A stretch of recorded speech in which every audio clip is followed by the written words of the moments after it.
ನಮಸ್ತೆ ಚಕ್ರವರ್ತಿ ಸೂಲಿಬೆಲೆ ಸರ್. ಈ ಒಂದು ಪೋಸ್ಟ್ ಸೋಷಿಯಲ್ ಮೀಡಿಯಾ ಮೂಲಕ ನನ್ನನ್ನು ರೀಚ್ ಆಯಿತು. ನಿಮ್ಮ ಹೇಳಿಕೆ, ಆ ಹೇಳಿಕೆಯನ್ನ ಬಳಸಿಕೊಂಡಿರುವಂತಹ ಕಾಂಟೆಕ್ಸ್ಟ್, ಹಾಗೆ ಸೌಜನ್ಯ ಸಾವಿಗೆ ನ್ಯಾಯ ಬೇಕು ಅನ್ನುವಂತಹ ಕರ್ನಾಟಕದ ಕೂಗಿನ ಸಮಯದಲ್ಲಿ ಇಂಥ ಒಂದು ಹೇಟ್ರೆಡ್ ನ್ಯೂಸ್ ಅನ್ನ ಯಾರು ಸ್ಪ್ರೆಡ್ ಮಾಡ್ತಾ ಇದ್ದಾರೆ, ದೇಶ ಧರ್ಮದ ಸೇವೆಯನ್ನ ಮಾಡ್ತೀವಿ ಅಂತ ಮೇಲ್ನೋಟಕ್ಕೆ ಹೇಳ್ಕೊಂಡಿರ್ತಾರೆ, ಅಂಥವರನ್ನ ಸ್ವಲ್ಪ ಸಮಯದ ಮಟ್ಟಿಗೆ ಸರಿ ತೀರಾ ಹತ್ತಿರದಿಂದ ನೋಡಿ ಬೇಸತ್ತು ಹೊರಬಂದವಳಾಗಿ, ಜೊತೆಗೆ ಈ ಒಂದು ಹೇಳಿಕೆಗೆ ಸಂಬಂಧಪಟ್ಟ ಹಾಗೆ ಸೌಮ್ಯ ಕೃಷ್ಣ ಹೆಗಡೆಯಾಗಿ ಮಾತಾಡ್ತಾ ಇಲ್ಲ ಸರ್, ನಿಮ್ಮ ಸ್ವಂತ ತಂಗಿಯಾಗಿ ಒಂದಷ್ಟು ನೋವನ್ನ ಹಂಚಿಕೊಳ್ಳೋಕೆ ಇಷ್ಟಪಡ್ತೀನಿ. ತುಂಬಾ ನೋವಾಗತ್ತೆ ಸರ್. ಸೌಜನ್ಯ ಹಾಗೂ ಸೌಜನ್ಯಾಳಂತಹ ನೂರಾರು ನೊಂದ ಜೀವಗಳಿಗೆ ನ್ಯಾಯ ಬೇಕು.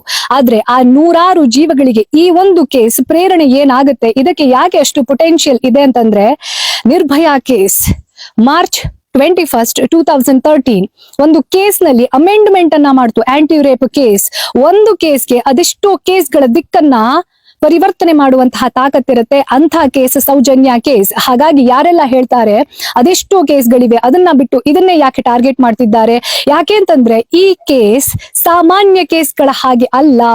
ಅದು ಹೇಗೆ ಗೊತ್ತಾಗುತ್ತೆ ಅಂತಂದ್ರೆ, ಆ ವಿಡಿಯೋವನ್ನ ನಂಬಬೇಡಿ, ಒಪ್ಕೊಂಡ್ಬಿಡೋಣ, ನಿಮಗೆ ನಂಬಿಕೆ ಇಲ್ಲ ಅಂತಾನೆ ಅನ್ಕೊಂಡ್ರು ನಾನು ಶಿವನನ್ನ ನಂಬ್ತೀನಿ, ಆ ಶಿವನ ಅಣತಿ ಇಲ್ಲದೆ ನಿಮಿತ್ತ ಆಗೋಕೆ ಏನೂ ಕೂಡ ಸಾಧ್ಯ ಇಲ್ಲ. ಈ ವಿಡಿಯೋ ಅದರ ನಿಮಿತ್ತ.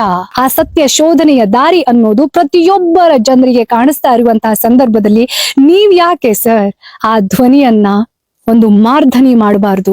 ನೀವು ಬಹಳಷ್ಟು ಸಂದರ್ಭದಲ್ಲಿ ಯಾವುದೇ ಪಾರ್ಟಿ ಅಂತ ನೋಡದ್ದೆ, ಐಡಿಯಾಲಜಿ ಅಂತ ನೋಡದ್ದೆ ಮಾತಾಡಿದ್ದಿದೆ, ನಾನು ಕೂಡ ಗಮನಿಸಿದ್ದೀನಿ. ನೀವ್ ಯಾಕೆ ಸರ್ ಒಬ್ಬ ಅಣ್ಣನಾಗಿ ಸೌಜನ್ಯ ಹಾಗೂ ಸೌಜನ್ಯಾಳು ಸೇರಿದ ಹಾಗೆ ಯಾರ್ಯಾರಿಗೆಲ್ಲ ಈ ಮೋಸ ಆಗಿದೆ, ಈ ಒಂದು ಕಾನೂನಿನ ಮೂಲಕ, ಕಾನೂನಿನಲ್ಲಿ ಬದಲಾವಣೆ ಆಗೋದ್ರ ಮೂಲಕ ಅದು ಸಾಧ್ಯ ಇದೆ ಅಂತಂದ್ರೆ ನೀವ್ ಯಾಕೆ ನಮ್ಮ ಅಣ್ಣನಾಗಿ ನಿಂತ್ಕೊಂಡು ಇದನ್ನ ಮುನ್ನಡೆಸಬಾರದು ಸರ್? ಈ ನೋವಿನ ಜೊತೆಗೆ ಇನ್ನೊಂದು ನೋವಿದೆ. ಬಹಳಷ್ಟು ಜನರಿಗೆ ಕೇವಲ ಪ್ರಚಾರಕ್ಕೋಸ್ಕರ, ಪಬ್ಲಿಸಿಟಿಗೋಸ್ಕರ, ಅಟೆನ್ಷನ್ಗೋಸ್ಕರ ನಾವು ಕಾಂಟೆಂಟ್ ಕ್ರಿಯೇಟರ್ಸ್, ಯೂಟ್ಯೂಬರ್ಸ್ ಕಾಂಟೆಂಟ್ ಮಾಡ್ತಾ ಇದೀವಿ ಅನ್ನೋದು. ಅಂಥವರೆಲ್ಲ ಯಾರ್ಯಾರು ಹಂಗ ಅನ್ಕೊಳ್ತಾ ಇದ್ದೀರಾ, ಕಮೆಂಟ್ ಮಾಡ್ತಾ ಇದ್ದೀರಾ, ಇದರಿಂದ ಏನೂ ಆಗೋದಿಲ್ಲ, ಈ ರೀತಿ ಗಂಟ್ಲು ಹರ್ಕೊಂಡು ಕೂಗೋದ್ರಿಂದ ಏನೂ ನಡೆಯೋದಿಲ್ಲ, ಕಾನೂನಾತ್ಮಕವಾಗಿ ಹೋರಾಟವನ್ನ ಮಾಡಬಹುದು ಅಂತ ಯಾರು ಹೇಳ್ತಿರ್ತಾರೆ, ಅದನ್ನ ಕಮೆಂಟ್ ನ ಮೂಲಕ ಹೇಳ್ತಿರ್ತಾರೆ. ಅವರೇನು ಪ್ರಯತ್ನವನ್ನ ಮಾಡ್ತಾ ಇರೋದಿಲ್ಲ, ನಿರಾಶಾವಾದವನ್ನ ತೋರಿಸ್ತಾ ಇರ್ತಾರೆ. ನನಗೆ ಹೋಪ್ ಇದೆ, ನನ್ನಂತ ಬಹಳಷ್ಟು ಹೆಣ್ಣು ಮಕ್ಕಳಿಗೆ ಹೋಪ್ ಇದೆ, ಇದು ಏನೋ ಬದಲಾವಣೆಯನ್ನ ತರುತ್ತೆ ಅಂತ. ಅದು ದೇವರ ಕೋರ್ಟ್ನಲ್ಲಿ ಅಥವಾ ಮನುಷ್ಯರ ಕೋರ್ಟ್ನಲ್ಲಿ.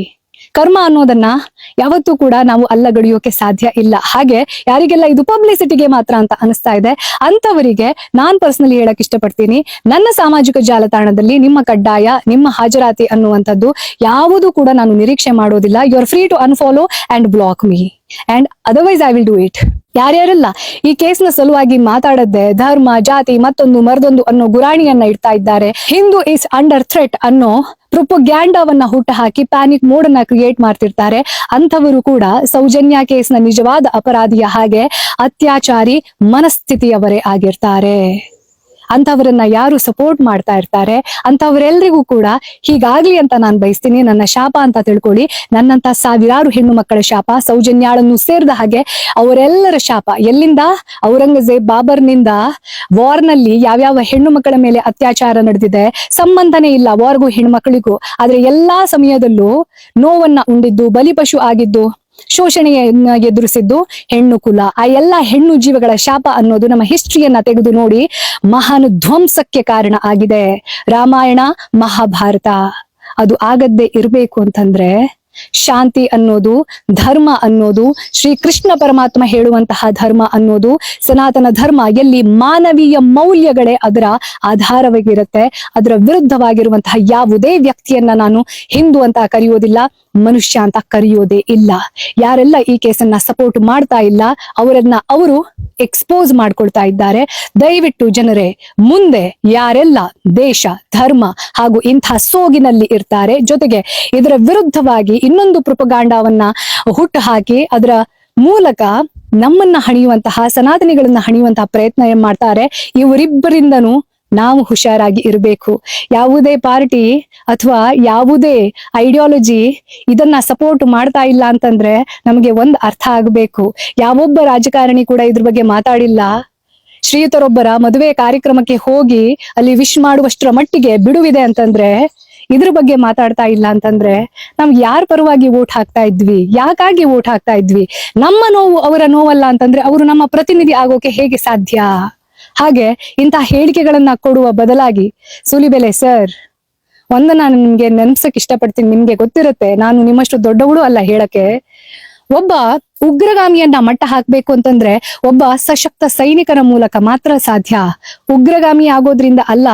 ಇವರಿಬ್ಬರ ಟ್ರೈನಿಂಗ್ ಸೇಮ್, ಆದ್ರೆ ಒಬ್ಬ ಸೈನಿಕನಿಗೆ ಸಿಗುವಂತಹ ಗೌರವ, ಒಬ್ಬ ಉಗ್ರಗಾಮಿಯ ಸಾವು, ಇದೆರಡನ್ನ ಕಂಪೇರ್ ಮಾಡಿ ನಾವು ಏನಾಗ್ಬೇಕು ಸರ್? ದೇಶ ಹಾಗೂ ಧರ್ಮದ ಸೇವೆ ಅನ್ನುವಂಥದ್ದು ಮನುಕುಲವನ್ನ ಉಳಿಸುವಂತದ್ದಾಗ್ಬೇಕಲ್ವಾ ಸರ್?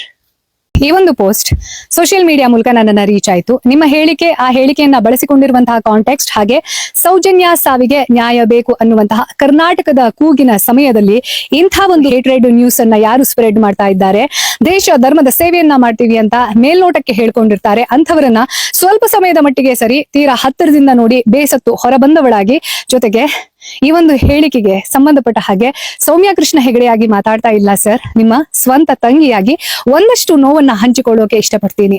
ನಾನು ದೇಶ ಧರ್ಮದ ವಿರುದ್ಧವಾಗಿರುವಂತಹ ಯಾವುದೇ ಸಂಘಟನೆಯನ್ನ ಪ್ರತಿನಿಧಿಸೋದಿಲ್ಲ ಅಥವಾ ಅವರ ಪ್ರತಿಧ್ವನಿಯಲ್ಲ.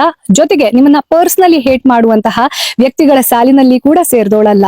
ನಿಮ್ಮ ತಂಗಿಯಾಗಿ ಈ ಒಂದು ಹೇಳಿಕೆ ಏನಿದೆ, ಅನ್ಯಮತೀಯರನ್ನ ಮದುವೆ ಆಗೋದ್ರ ಮೂಲಕ ನಾವು ಲವ್ ಜಿಹಾದ್ ಅನ್ನ ಕೌಂಟರ್ ಮಾಡಬಹುದು ಅನ್ನುವಂತರ ಸಾರಾಂಶ, ಮುಳ್ಳನ್ನ ಮುಳ್ಳಿನಿಂದನೇ ತೆಗಿಬೇಕು ಅನ್ನೋ ಮಾತು ಕರೆಕ್ಟ್. ಆದ್ರೆ ಸರ್, ಆ ಅನ್ಯಮತೀಯ ಹೆಣ್ಣು ಮಗಳು ಯಾವುದೋ ಒಬ್ಬ ತಾಯಿ ಹೆತ್ತಿರುವಂತಹ ಪಾಪದ ಹೆಣ್ಣು ಮಗಳಲ್ವಾ?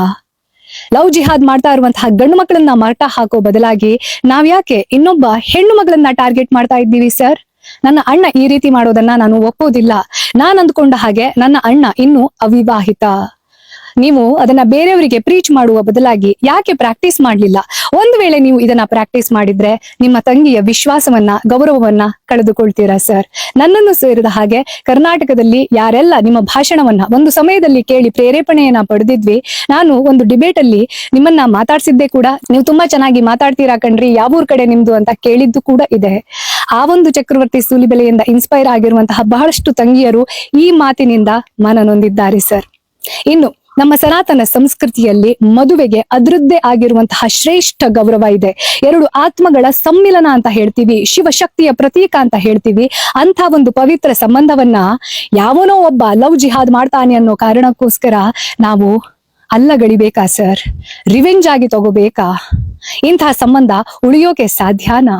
ಎಲ್ಲವೂ ಸರಿ ಇದ್ದು ಮದುವೆ ಆಗಿರೋರೇ ಡಿವೋರ್ಸ್ ಆಗ್ತಾ ಇರೋ ಈ ಸಮಯದಲ್ಲಿ ಇಂಥ ಸಂಬಂಧಗಳಿಗೆ ಇಂಬು ಕೊಡೋದು ಎಷ್ಟರ ಮಟ್ಟಿಗೆ ಸರಿ ಸರ್?